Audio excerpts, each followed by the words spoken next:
महाराष्ट्रातील प्रत्येक जिल्ह्यात वेगवेगळ्या खाद्य संस्कृती पाहायला मिळते। सोलापूर शहरातील विजापूर वेसमध्ये असलेल्या रूपा भवानी मटण भाजल्यानेमध्ये नेहमीच मटण आणि चिकन पासून तयार होणाऱ्या शिक्कडे खाण्यासाठी खवय्यांची गर्दी असते। तर या व्यवसायातून हॉटेल चालक किसन कांबळे हे 1 लाख रुपयांची उलाढाल करत आहे। या संदर्भात अधिक माहिती हॉटेलचे मालक किसन कांबळे यांनी लोकलिटीशी बोलताना दिली आहे। किसन धरम कांबळे ते मटन सीख, मटन कढे, चिकन सीख, मासा सीख फक्त बडे मोठा छोटो समजा करतो। किती वर्षापासून करतो वयाचं? आता मी लहानपासून आहे बघा धंद्यामध्ये, आता 3री पिढी चालू आहे।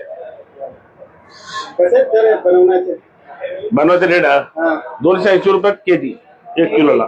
चिकन मटन चिकन आणा, मटन आणा, मासा आणा, 280। सोबत काय काय म्हणतो खायला आपल्याला? इथं बघा तुम्ही मला कडक भाकरी, नरम भाकरी, जिरा राईस, साधा राईस किती दररोज किती ते गिराकवर असतंय। जास्त कमी होत आहे 40-50 किलो तर जात आहे।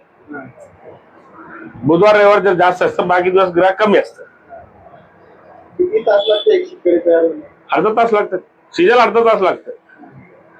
कामगार पगार काढायला लागतंय, भाडा काढायला लागतं, काढून भेटते 1000, 2000, 3000 भेटेल धंद्यावरच। किती वेळा चालू होते महिन्यात?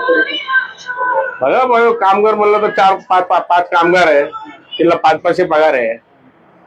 4-5 हजार काढून आम्हाला पण भेटते, 2-3 हजार रुपये भेटते माल मस्त। एवढा हिशोब केला, शिक्षण किती झालं? अंगोडा छाप